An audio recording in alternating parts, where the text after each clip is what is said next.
Budget का बिंदु है पहला नंबर है, जिसमें वर्ष 24-25 में बजट स्वीकृति पर विचार तो सभी पार्षद महानुभावों को कॉपी पहुंचा दी गई है।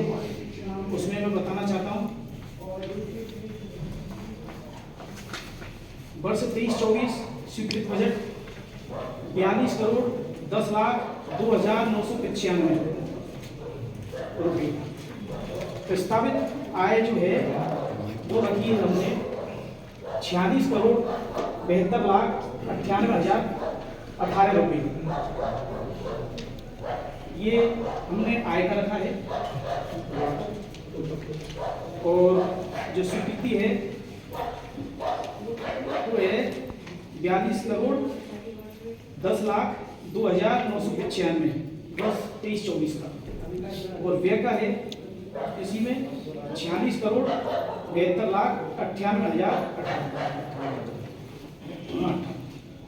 ये मैं सदन से सभी से कॉपी कर दिया, सभी से स्वीकृत करने का आशा करता हूँ।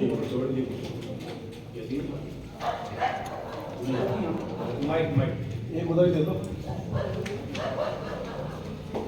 ये इस नगर पालिका की बैठक का बजट सत्र चल रहा है। बजट सत्र में आपने कुछ बजट की गणना इसमें पढ़ी है आय व्यय की। मैं सबसे पहले निवेदन तो ये करना चाहता हूँ कि हमारा पूरा ये मंडल बैठा हुआ है, पार्षद मंडल बैठे हुए, हमारी माताएं बहनें, हमारे भाई आदि सब बैठे हुए हैं। सबसे पहले तो मैं अपनी तरफ से कि अपने पास नगर पालिका में कितनी चल संपत्ति है, हमारे पास नगर पालिका में कितनी चल संपत्ति है, कितनी तो चलायमान गतिशील जो संपत्ति होती है वो, और कितनी अचल जो जमीन जायदाद आदि आपके पास है। सबसे पहले तो मैं उसका ब्यौरा चाहता हूं कि वो ब्यौरा आप हमारे सामने रखें, हमें ही पता चले। हम जिस नगर पालिका के पार्षद हैं, जहां से आते हैं, तो हम चूंकि उस ज्ञान को, संज्ञान को लेना चाहते हैं कि भाई आपके पास चल संपत्ति के रूप में कितना ब्यौरा है, कितनी आपके पास चल संपत्ति, आप उसको सामने रखें और उससे आप हमें संतुष्ट करें। सबसे पहले तो कि आपके पास चल संपत्ति कितनी है प्रथम।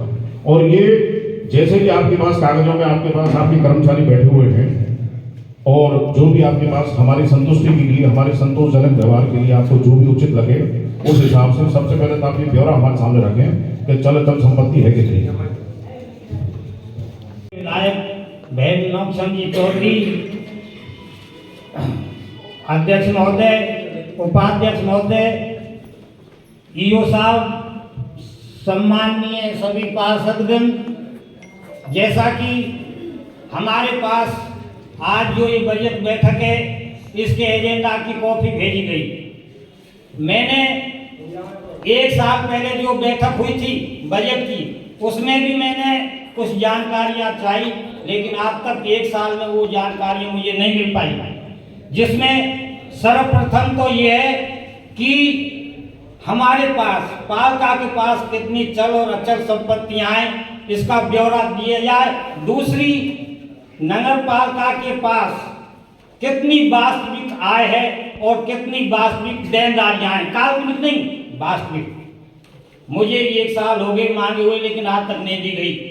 दूसरा, जो ये एजेंडा की कॉपी भेजी गई है, इसमें है कि साहब मद का नाम दर्शाया गया है, स्वीकृत राशि 2023 और 24 में हुई वो दर्शाई गई है, और प्रस्तावित आय कि हमको ये होने वाली है ये दर्शाई गई है। और अंतर ठीक नहीं, पालिका को चुंगियों से आय होती थी, लेकिन राज्य सरकार ने वो चुंगी खत्म कर दी और उसके एवज में हमारे लिए वो राशि भेजती है राज्य सरकार।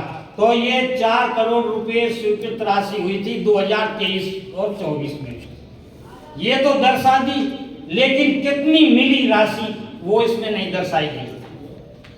भाई वहां से कितनी राशि आई है राज्य सरकार से, वो इसमें नहीं दर्शाई गई है। और प्रस्तावित राशि 5 करोड़ रुपए अनुलग्न।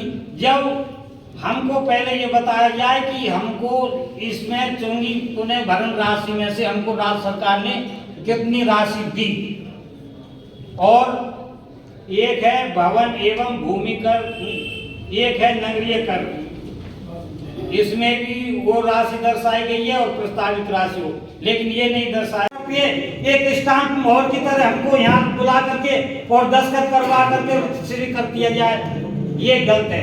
पहले सारी सदन के पटल पर जानकारी रखी जाए, यदि उपलब्ध नहीं है तो इसको स्थगित करके इस मीटिंग को कल 12 बजे रख लिया जाए।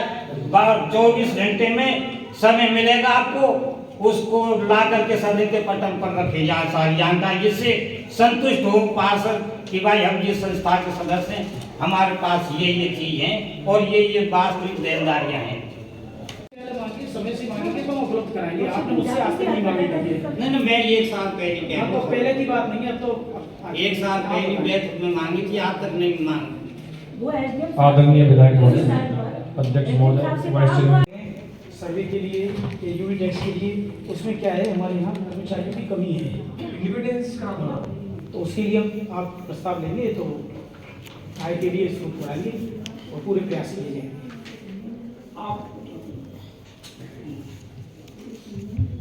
किराए के संबंध में शायद आपको ज्ञात नहीं है, आप नए अधिकारी हैं, चेयरमैन साहब को तो पता है, बस स्टैंड पे इतनी प्रीमियम जगह पड़ी है, इतनी प्रीमियम जगह है बस स्टैंड पे जिनको हमने 500 रुपये महीने दे रखा है।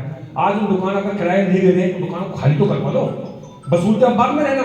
20,000 रुपये महीने दुकान उठ जाएगी आज किराया। हमको अगर हमको इनकम बढ़ेगी क्या दिक्कत है? सब्जी मंडी को हमने किराए पे दे रखी, सब प्लीज, सब्जी मंडी को हमने दुकान किराए पे दे रखी है, आज 35 साल हो गए, किसने किराया दिया बताइए मेरे को। क्या के लिए समय समय पे नोटिस दिए जाते हैं और आखिरी काम यही है कि उसको सील किया जाए। तो सर आज सील करने के बाद 20 साल हो गए इस नगर पालिका की जमीनों को, मुझे 3 साल हो गए कहते ऐसा कैसी कार्रवाई है जो आगे नहीं बढ़ पा रही है? जो पहले विधायक थे उन्होंने कुछ संज्ञान नहीं लिया। मैडम मैं तो 3-3 बार भी कह रहा हूँ, अब नहीं लिया तो अब ऐसा तो नहीं है, नहीं लिया होगा तभी ये चीजें बात निकल के आ रही है। तो बजट कुछ अनौपचारिक रूप से अगर कहना चाहें, मैं आपकी बात का जवाब दूं, सरकार के समन्वय से नगर परिषद, मैं आपकी बात से पूर्ण सहमत हूँ, परंतु और अब अगर आपके यहाँ पर ऐसा तो नहीं है कि ये पहली बार विधानसभा बनी और पहली बार चुनाव हुए और पहली बार कोई जीत के रहे, ऐसा तो नहीं। आज से 3 महीने पहले भी कोई विधायक रहे होंगे और 3 साल पहले भी आप 3 साल से बोल रहे हैं तो आप अपनी बात रखते हो। ये अनौपचारिक रूप से रख रही हूँ, मीडिया भी अगर इसको है कि नगर पालिका की आय बढ़े तो वो सबके लिए बेहतर है, परंतु मेरा ऐसा नहीं कि आज ही कह रहा हूँ, मैं पहले भी कह चुका हूँ, 3 बार मैंने रखा है, पूर्व की सरकारों को इसमें या तो इंटरेस्ट नहीं रहा होगा। आपने कुछ बिंदु बहुत अच्छे रखे हैं जिसपे आय बढ़ने पे आप बिल्कुल मेरा यही निवेदन है, और कोई ऐसा नहीं है कि भाई बजट बिल्कुल पास होना चाहिए। देखो बजट जो है वो कामा के विकास के लिए और जरूर पास होना चाहिए, कामा के काम आएगी। डेफिनेट आपको बनाना पड़ेगा सर। अब केंद्र सरकार का आदेश आ चुका है कि यूनिट टैक्स में हर साल 10% अगर इजाफा नहीं करोगे तो आपको अंदर नहीं मिलेगा, तो इसलिए मेरा निवेदन है इसका सर्वे करवाइए जिससे कि आप वसूल कर सकें। बहुत बहुत धन्यवाद। देखिए उसमें मीटिंग ये जब करते हैं जब इनको धन चाहिए बस, इसके अलावा इनकी कोई मीटिंग नहीं। पहले